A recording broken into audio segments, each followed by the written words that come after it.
Assalamualaikum warahmatullahi wabarakatuh. Alhamdulillahi rabbil alamin. Wassalatu wassalamu ala asyrafil anbiya'i wal mursalin nabiyina Muhammadin wa ala alihi wa ashabihi ajma'in. Amma ba'd. Jamaah Masjid Al-Huda rahimakumullah. Alhamdulillah, kita bersyukur kepada Allah di hari yang baik ini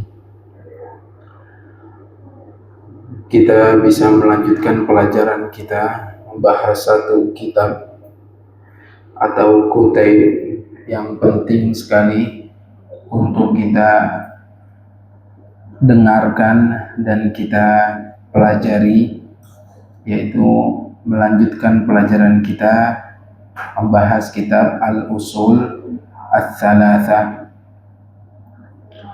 Sekarang kita pada pertemuan yang ke-6 ya. Pertemuan yang ke-6. Semoga Allah Subhanahu wa taala jadikan ilmu yang kita dengar ilmu yang bermanfaat. Di hari yang berkah ini Allah turunkan banyak hujan hari ini, sebagaimana diajarkan Rasulullah SAW kepada kita ketika turun hujan, doanya apa? Allahumma shayyiban nafi'an. Ya Allah, jadikan hujan ini bermanfaat. Kalau berkah pasti berkah, karena Allah katakan ma'an mubarakah. Yang Allah turunkan ini air yang berkah. Jadikan air ini bermanfaat. Ya, kita harus minta kepada Allah. Setelah hujan berhenti, ada lagi doanya, mutirna bifadlillahi wa rahmati. Kami telah diturunkan hujan dengan keutamaan dari Allah dan rahmatnya. Ya, ini yang harus kita lakukan. Selalu bersyukur dalam setiap keadaan, dalam setiap cuaca. Ya. Jangan sampai kita merendahkan atau mencela cuaca. Nggak boleh, ya. Hujan atau panas, terik panas, nggak boleh sampai mencela. Kok cuacanya begini? Itu nggak boleh. Sebagaimana sabda Rasulullah SAW, la tasubbud dahar. Jangan kalian mencela cuaca. Ya, dan itu hadis qudsi, perkataan Allah Subhanahu wa taala. Ya. Karena yang mengatur ini semua siapa? Allah. Pasti ada hikmah yang besar dari apa yang Allah turunkan ke atas muka bumi ini. Baik dari seluruh cuaca, hujan, panas, nggak boleh mencela cuaca, iklim apapun, nggak boleh.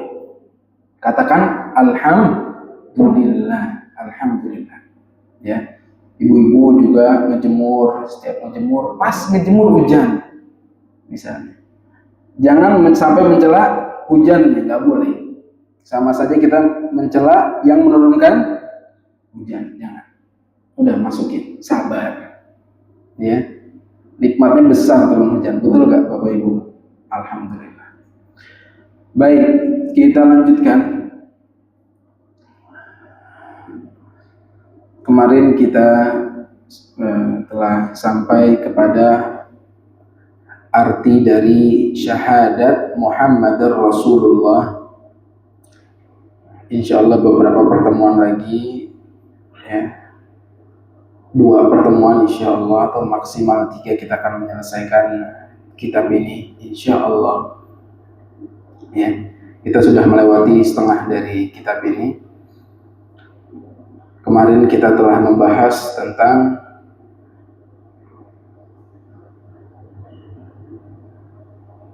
makna syahadat Muhammadar Rasulullah. Kemarin kita katakan bahwa salah satu konsekuensinya ketika kita bersyahadat wa asyhadu anna Muhammadar Rasulullah, ada dua. Ya, saya ulang sekali, ini sangat penting sekali. Pertama, kita meyakini bahwa beliau adalah hamba Allah. Nabi Muhammad SAW adalah hamba Allah. Jika beliau adalah hamba Allah, apakah beliau boleh disembah? Nggak boleh, karena beliau hamba Allah. Seperti kita, hamba Allah. Ya. Yang kedua, konsekuensi kita meyakini bahwa beliau adalah utusan Allah, utusan Allah. Walaupun hamba Allah, tapi ada yang spesial, yaitu utusan Allah. Ya. Nggak mungkin berdusta. Kalau yang lain berdusta gak? Berdusta. Kemungkinan berdusta, berbohong, atau ucapannya nggak benar, ikutin hawa nafsu, yang keluar dari lisannya nih nggak baik, ya. Sedangkan yang keluar dari lisan Rasulullah SAW pasti baik, ya. Jika itu misalnya nggak baik, langsung ditegur oleh Allah Subhanahu Wa Taala. Nggak mungkin ada yang tersisa kepada kita. Ini harus yakin. Ini dua konsekuensi syahadat wa anna Muhammadar Rasulullah. Ya, kita di tengah-tengah. Ahlus sunnah selalu di tengah-tengah. Kita nggak berlebihan. Orang-orang yang berlebihan yang memuja Rasulullah SAW sampai sujud di kuburannya misalnya, ini berlebihan. Ghulu, nggak boleh. Ya, kita memujinya, bersolawat kepada Allah untuknya, meyakini bahwa jasanya sangat besar terhadap kita, ya, manusia terbaik di atas muka bumi. Tapi ketika sampai membawa kita menyembahnya, meminta kepadanya, sujud, nah ini sudah berlebihan. Dan berlebihan ini membinasakan. Hati-hati, berlebihan ini membinasakan. Sebagaimana sabda Rasulullah SAW, iyyakum wal ghulu. Hati-hati, jangan melakukan ghulu. Ghulu ini berlebihan. Fa inna ma ahlakal ladzina min qablikum al ghulu. Sesungguhnya yang menghancurkan umat-umat sebelum kalian itu ghulu, berlebihan. Ya. Sebagaimana yang saya sempat beritahu, hancurnya kaum Nabi Nuh, awal terjadinya kesyirikan di atas muka bumi ini karena berlebihan kepada orang-orang saleh yang ada di zaman Nabi Nuh alaihi salam. Baca surat Nuh. Ya. Allah Subhanahu wa taala berfirman, "La tadarunna alihatakum wa la tadarunna waddan wa la suwa'an wa la yaghutsa wa ya'uqa wa nasra." Ini 5 orang ini nama-nama orang soleh di zaman Nabi Nuh. Dipuja-puja berlebihan, kemudian beribadah di dekat dia, bertawassul, ujung-ujungnya meminta kepada patung-patung ini, dan itu ghulu namanya, berlebihan. Kita nggak boleh berlebihan, dan kita nggak boleh juga menggampangkan tentang syahadat ini. Ya, kita mengatakan misalnya sebagaimana syubhat, Bapak Ibu sekalian, syubhat yang meremehkan syahadat ini mengatakan bahwa Nabi Muhammad adalah manusia biasa. Mungkin perkataannya salah, mungkin dia marah, nggak bisa diambil semua, mungkin dia sedih, perkataannya nggak stabil, kan manusia. Nah, dia memang betul Rasulullah SAW manusia, tapi dia adalah utusan Allah, dijaga oleh Allah, dijaga perkataannya, maksum, dijaga. Nggak bisa dengan alasan beliau manusia kita katakan perkataannya bisa ditolak. Nah, ini namanya merendahkan. Berlebihan nggak boleh, merendahkan nggak boleh. Beliau dijaga oleh Allah Subhanahu Wa Taala, ya, dijaga perkataannya. Itu syubhat orang-orang liberal, ya. Atau syubhat keduanya, dia mengatakan Nabi Muhammad SAW hidupnya 1400 tahun lalu. Bagaimana kita bisa memastikan perkataannya itu yang sampai kepada kita perkataannya beliau? Lihat, syubhat dibuat ragu kaum muslimin. Ya, jawabannya tentu jelas. Kaum muslimin ini terkenal sebagai kaum yang menjaga sanad dari zaman dahulu. Ya, dari zaman dahulu menjaga sanad. Tahu sanad, Bapak Ibu? Silsilah. Ya, silsilah dari sahabat tabi'in terus orangnya itu dicari tahu siapa nih yang meriwayatkan hadis. Nggak sembarangan. Orangnya suka dusta, nggak diambil hadisnya. Kebiasaannya buruk, nggak diambil hadisnya. Bahkan hafalannya buruk, orang ini hafalannya buruk, dhaif hadisnya, lemah hadisnya. Sangat terjaga sekali sanad bagi kaum muslimin dari zaman dahulu.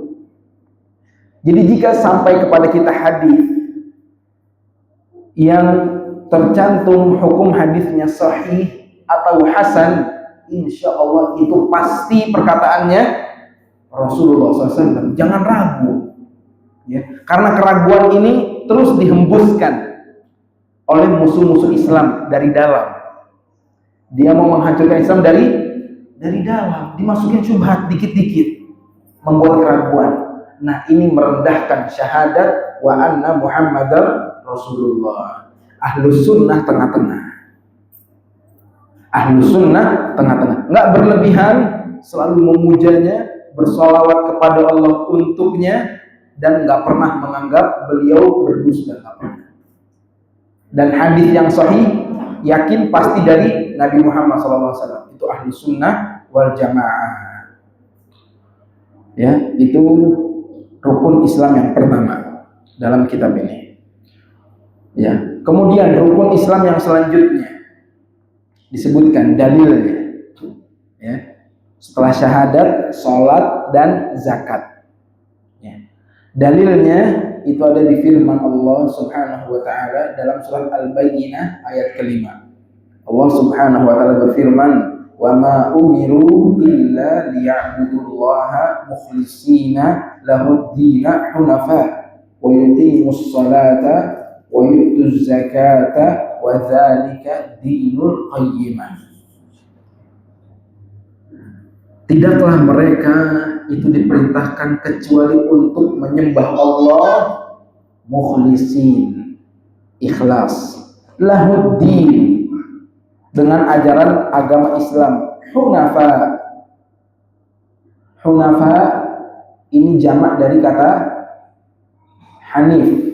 Hanif jamaknya hunafa. Hanif ini agamanya Nabi siapa terkenal? Ajarannya Nabi Ibrahim alaihissalam. Disebut Ibrahim Hanifa. Hanif yang artinya adalah orang yang condong kepada tauhid, jauh dari kesyirikan. Itu artinya hanif, ya, bukan sekedar lurus hanif, enggak. Hanif artinya condong. Maksudnya ini tauhid, ini syirik. Agamanya Nabi Ibrahim condong kepada tauhid, menjauhi kesyirikan, jauh dari kesyirikan. Ya, itu agamanya Nabi Ibrahim alaihissalam yang memberantas kesyirikan dan berlepas diri dari orang-orang musyrikin. Ya, mau nggak mau, ya, bukannya kita menjadikan musuh, ya, kita menzaliminya, enggak, tapi benar-benar mereka orang yang mendustakan Allah. Bagaimana kita mau menyayangi mereka? Nabi Ibrahim salah satu orang yang dia jauhin itu siapa?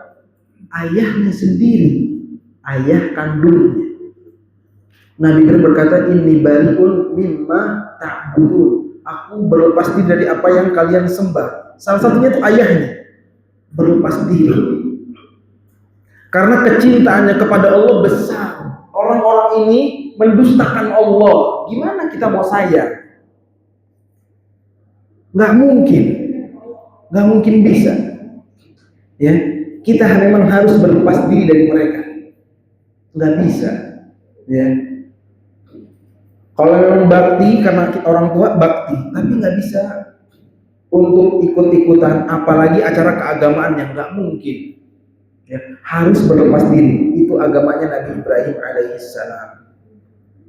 Ya, berlepas diri dari orang-orang musyrikin. Wa yuqimus shalah.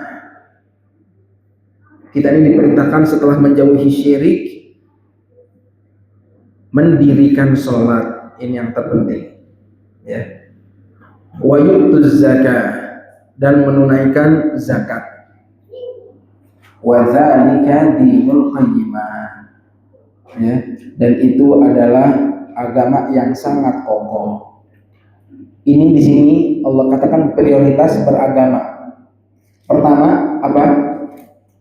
Yang pertama ibadah harus ikhlas, mukhlisin. Lihat, buka Al-Bayyinah ayat kelima. Kalau kita mau tahu bagaimana kita prioritas ibadah, buka surat Al-Bayyinah ayat kelima. Wa ma umiru illa liya'budullah. Mereka nggak diperintahkan kecuali beribadah kepada Allah mukhlisin, ikhlas. Lahuddin. Lahuddin artinya ittiba. Ya, dia nggak sembarangan beribadah kepada Allah.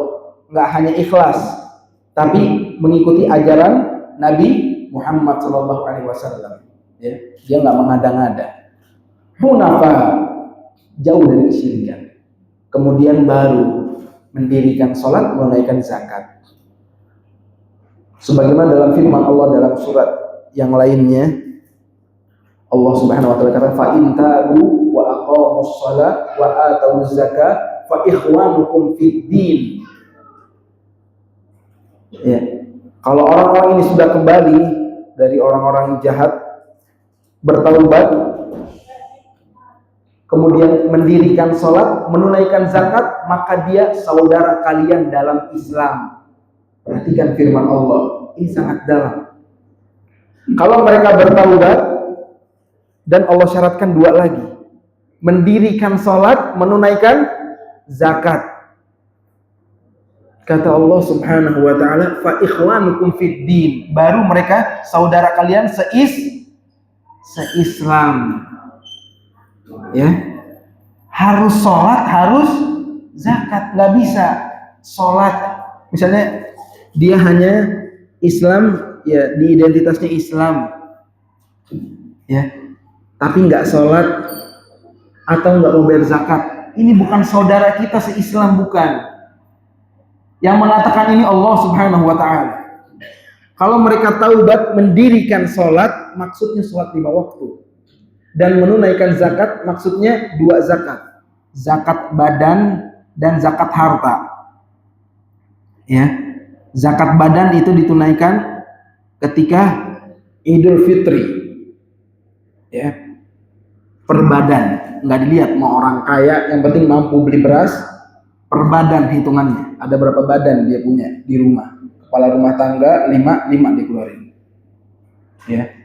Kemudian zakat harta, ini baru dilihat dari banyaknya harta, ya. Dari nisab dan haul dilihat. Harus dua-duanya, ya, nggak boleh tinggalin salah satu. Makanya di zaman Abu Bakar As-Siddiq, ketika Rasulullah SAW meninggal dunia, ada orang-orang yang nggak mau bayar zakat. Dihukumnya apa sama Abu Bakar As-Siddiq? Diperangin. Dia sholat, nggak mau bayar zakat. Diapakan oleh presiden pada saat itu?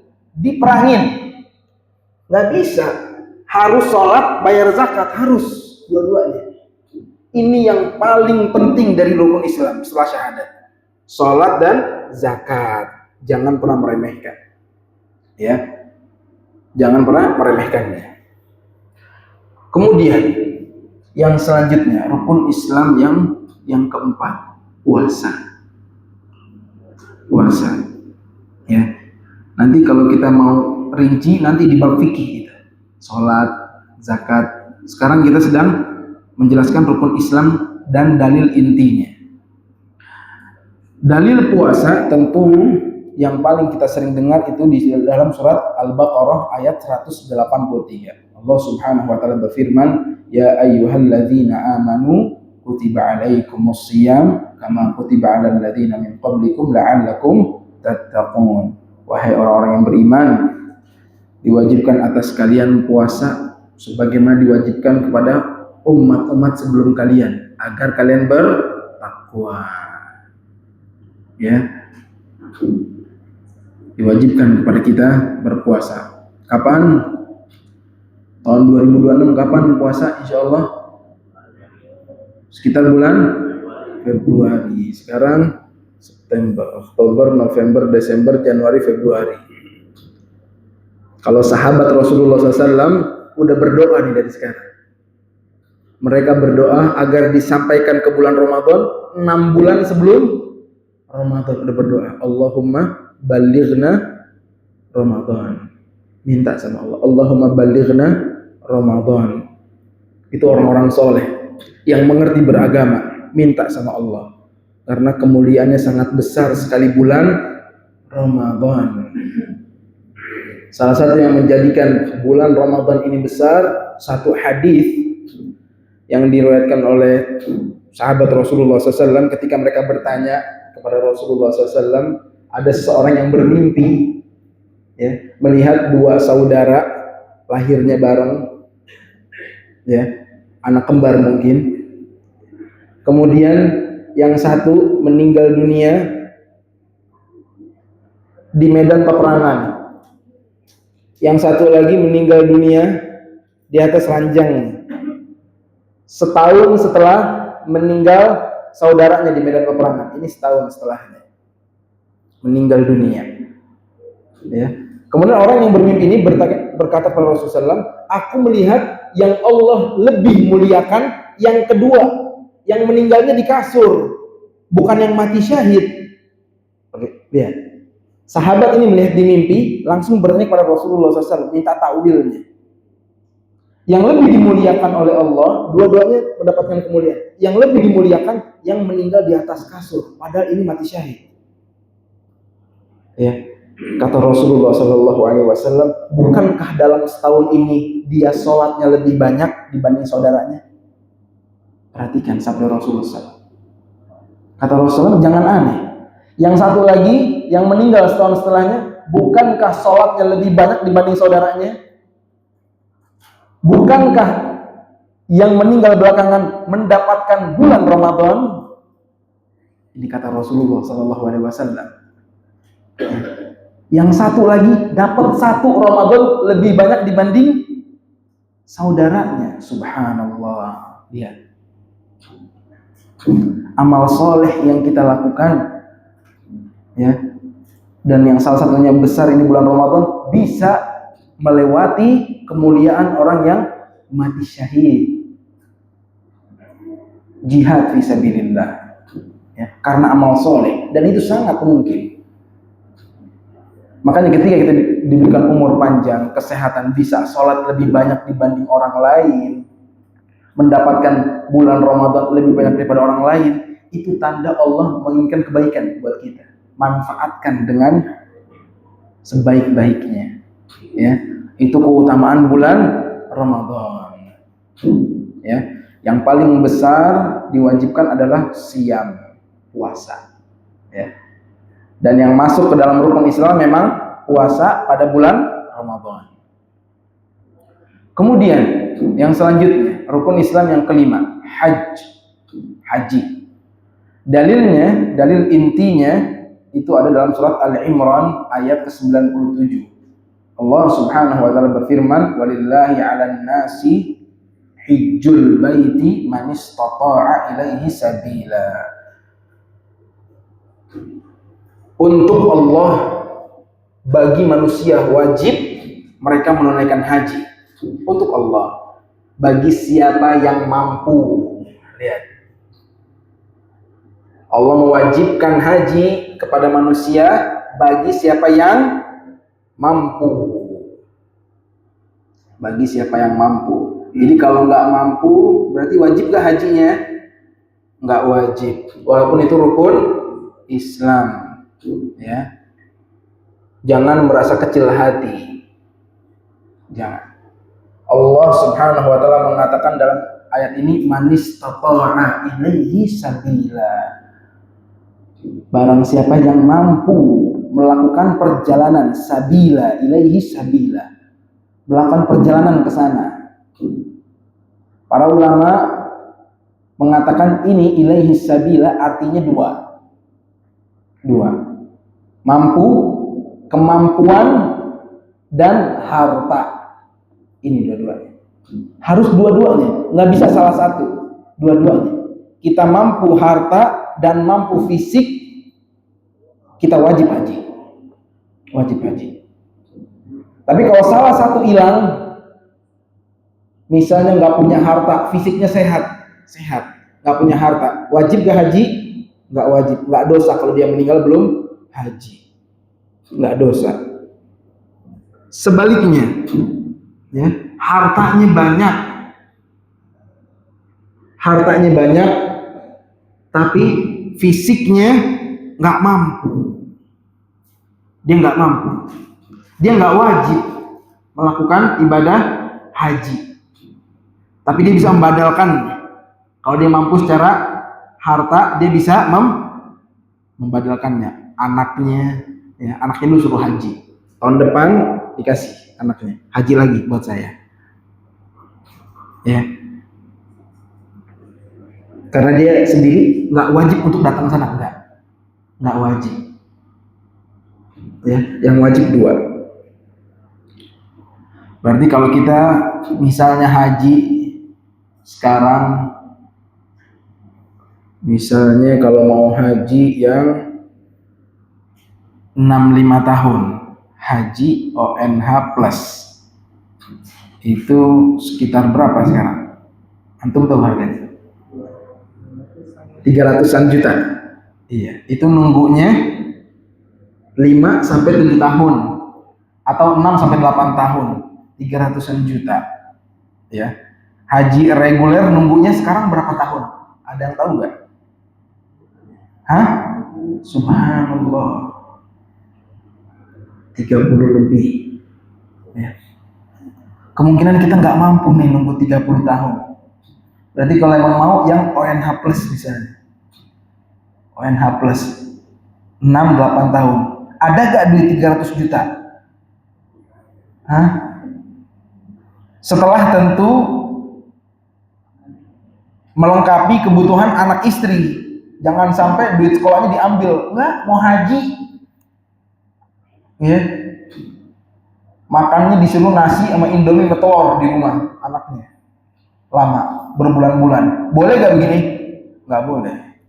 Ya, penuhi dulu haknya, penuhi secara normal, penuhi. Kalau ada lebih 300 juta, baru wajib buat dia untuk melaksanakan ibadah haji.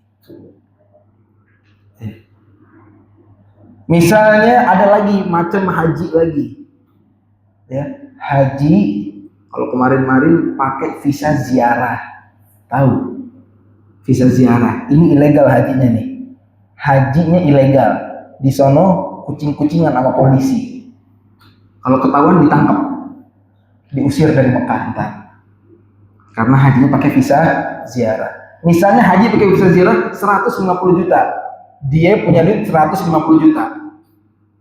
Apakah wajib bagi dia untuk haji dengan visa ziarah? Ilegal? Nggak wajib. Ya.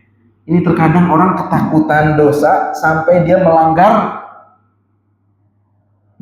aturan. Nggak boleh.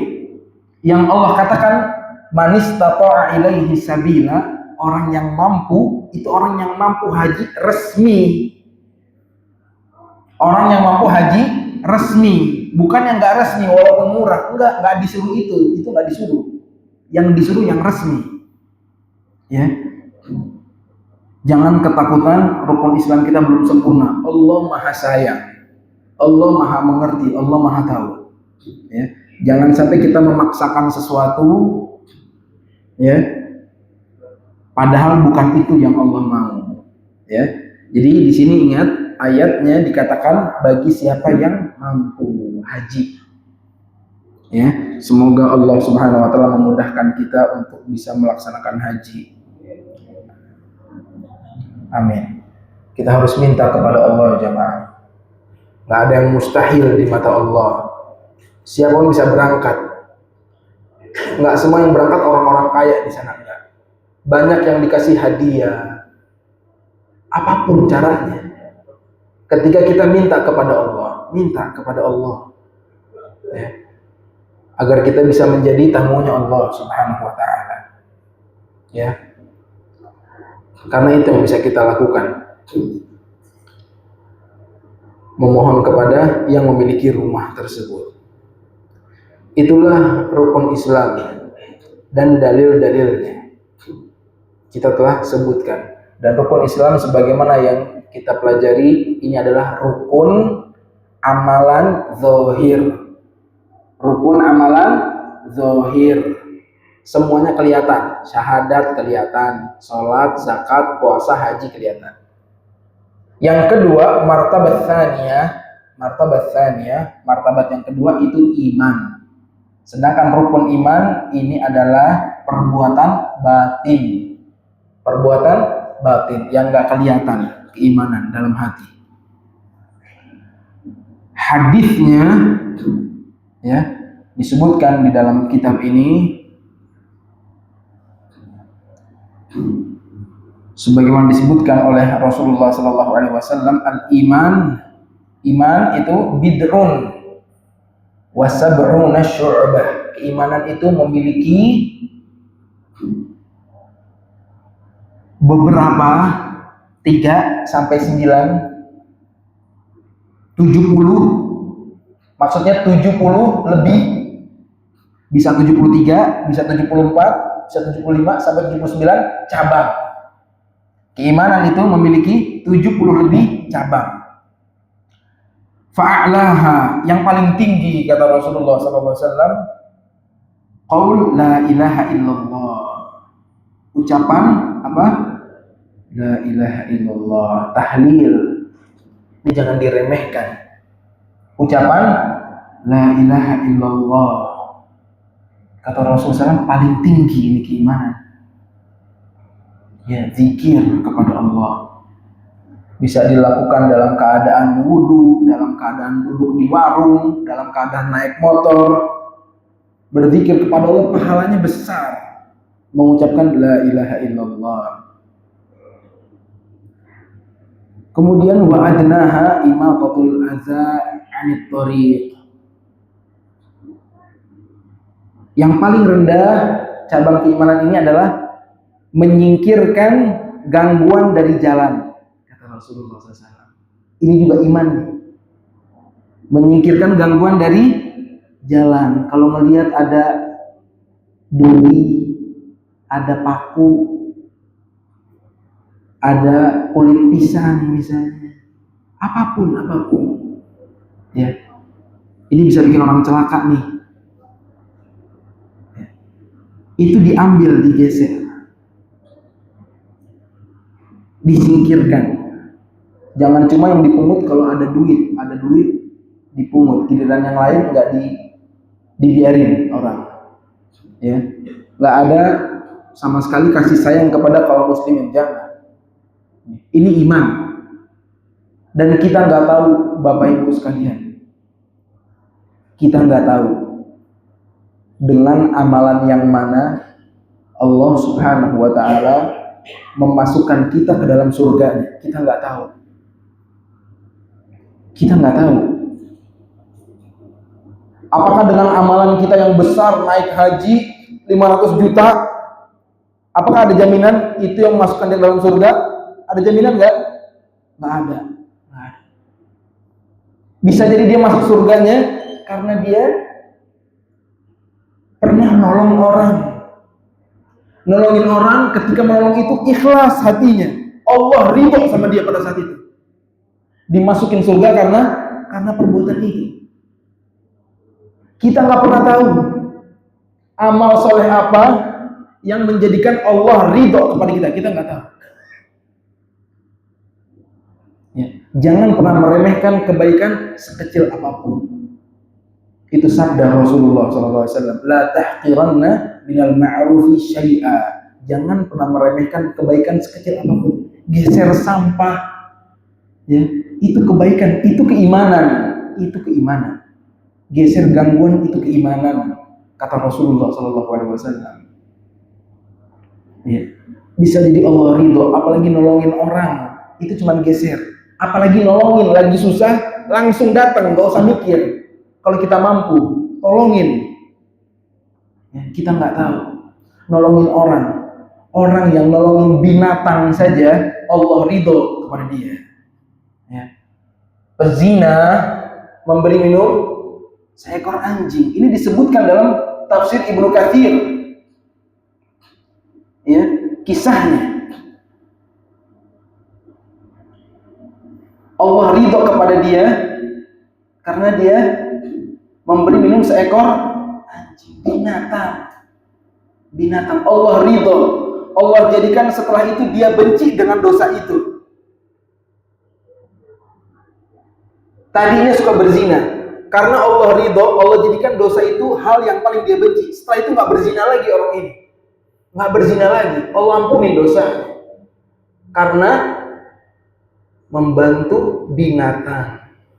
Bagaimana kita membantu orang? Udah gitu orangnya muslim yang sujud kepada Allah, kita bantu dia. Bisa jadi dengan itu Allah ridho kepada kita. Jangan pernah meremehkan apapun. Ya. Ada juga salah satu guru saya bercerita kasusnya di Arab Saudi, di Madinah. Orang yang sudah kecanduan khamr. Setiap hari kalau minta duit belinya khamr. Ya. Mau beli khamr, ngelihat binatang, saya lupa binatang apa.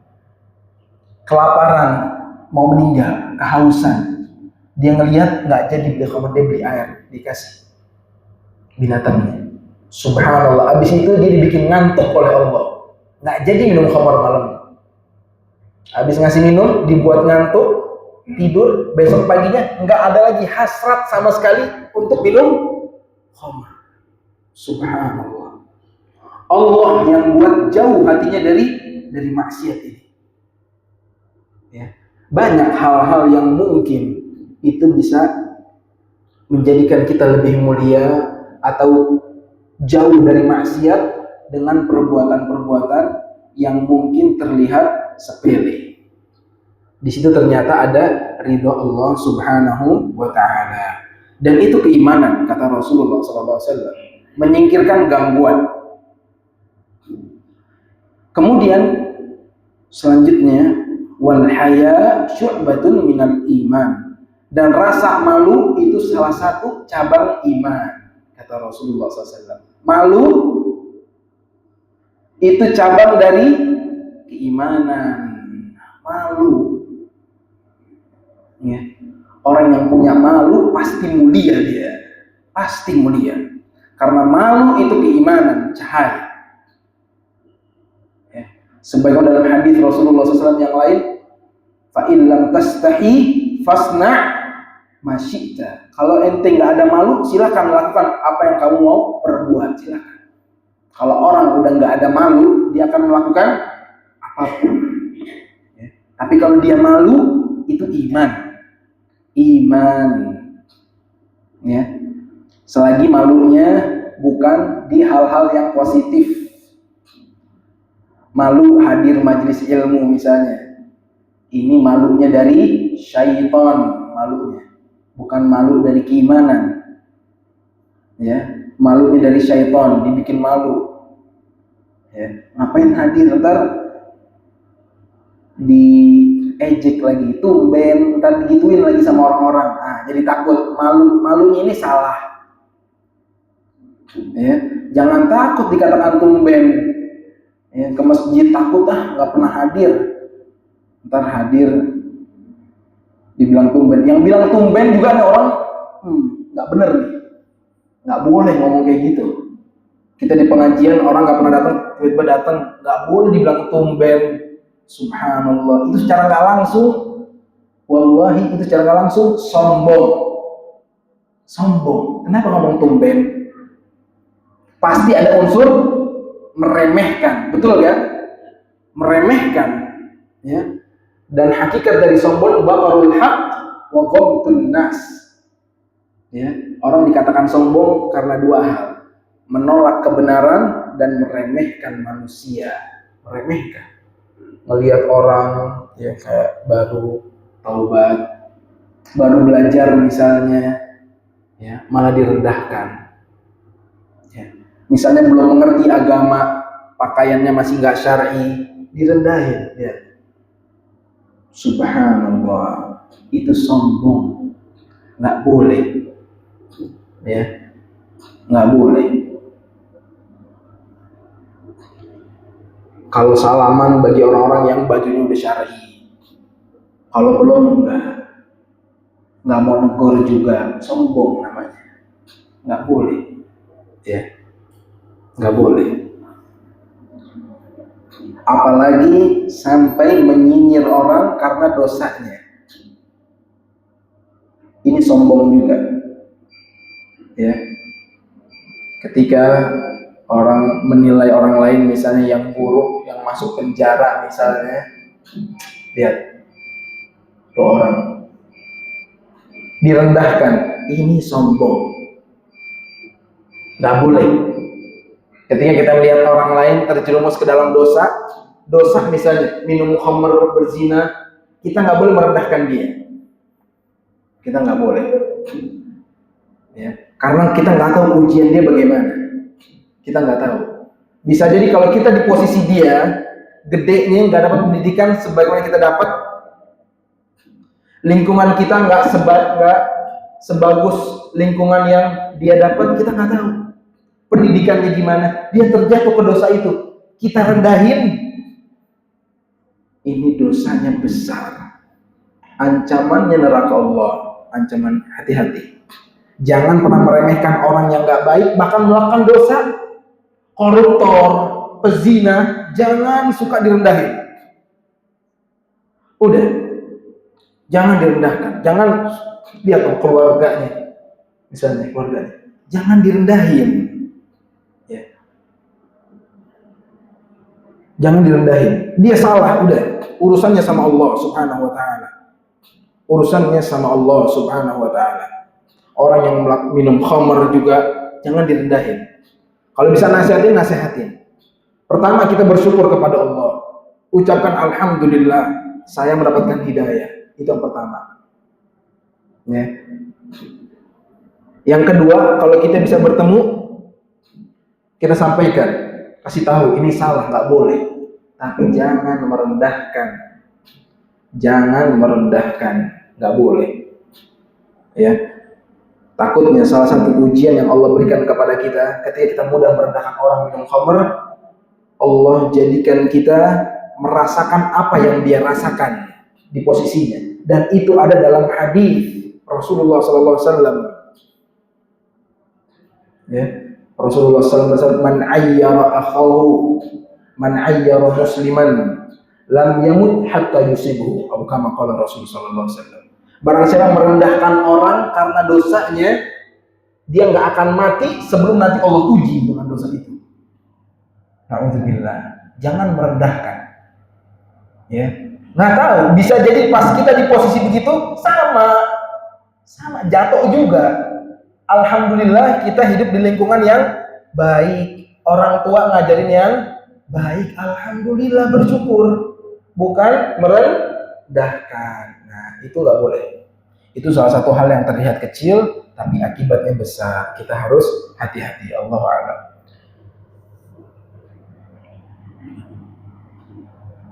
Silahkan azan terlebih dahulu.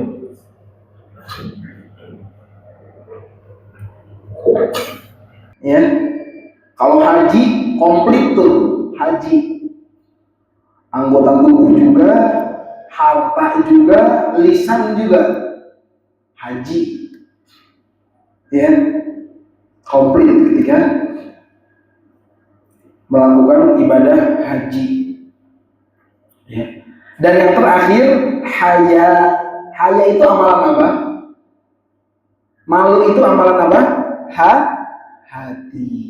Dari sini kita pelajari bahwa cabang terbesar iman itu tiga-tiganya ada. Lisan itu bisa menambah keimanan, anggota tubuh bantu orang, bantu sana sini menambah keimanan, dan juga hati kita bisa menambah keimanan hati. Amalan hati ini banyak. Kalau mau dibahas sangat banyak dan sangat penting. Salah satunya malu, punya malu, ya, takut, tawakal. Di mana itu adanya semua? Khasyah, khusyuk, adanya di mana? Di sini semuanya. Sangat penting sekali. Dan itu semuanya menambah keimanan. Ya.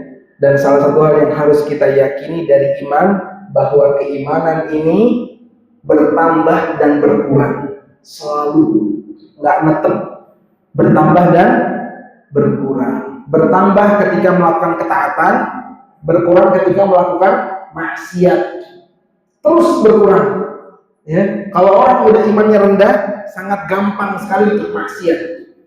Karena dia kikis sendiri keimanannya. Beda sama orang yang suka mengisi keimanannya, baik dengan zikir, dia sering mengucapkan zikir, naik terus keimanannya. Suka bantu orang, naik terus. Ya, nggak berhenti turun naik. Makanya orang nggak stabil, kadang kuat, kadang loyo ibadahnya, karena iman itu naik dan turun. Kita sangat perlu sekali memerhatikan keadaan iman kita dengan melakukan 3 hal tadi, ya, mengisi iman kita baik dengan lisan, anggota tubuh, atau hati kita. Itu kurang lebih sampai sini kita selesaikan. Nanti kita akan melanjutkan masalah rukun iman. Setelah itu kita masuk ke dalam pondasi yang terakhir, yaitu pondasi mengenal siapa Nabi kita. Siapa Nabi kita, Rasulullah SAW. Kita akan mengenal lebih jauh nanti di pertemuan yang selanjutnya, insyaallah ta'ala. Ada yang mau bertanya? Mau komat? Komat kali, udah ya. Apakah ada yang kurang jelas dari penjelasan? Ada yang mau bertanya? Iya Pak, siap. Seperti yang katakan bahwa kita mensikapi Nabi itu tidak berlebihan dan merendah. Nah, apakah salah satu kalimat Sayyidina, apakah itu berlebihan atau tidak, Ustaz? Terima kasih. Baik, itu nggak berlebihan. Ucapan Sayyidina nggak berlebihan, boleh diucapkan, ya. Tapi jangan diucapkan ketika di dalam keadaan-keadaan tertentu. Ya, kita sekarang mengucapkan misalnya Allahumma sholli ala Sayyidina Muhammad, ya, boleh, ya, boleh. Yang tidak boleh di dalam keadaan-keadaan tertentu, yaitu misalnya ketika menjadi rukun sholat. Rasulullah SAW mengajarkan kita, ya, bersolawat, ada lafaznya, langsung diada ke Rasulullah SAW. Dalam sholat jangan bersendiri, ya. Ucapkan sebagaimana yang diajarkan langsung dari Rasulullah SAW. Karena itu sholat udah, doanya udah khusus, salawatnya sudah khusus datang dari Rasulullah SAW. Di luar ibadah kita mengucapkan Sayyidina itu nggak berlebihan, ya, itu nggak berlebihan, boleh. Ada lagi?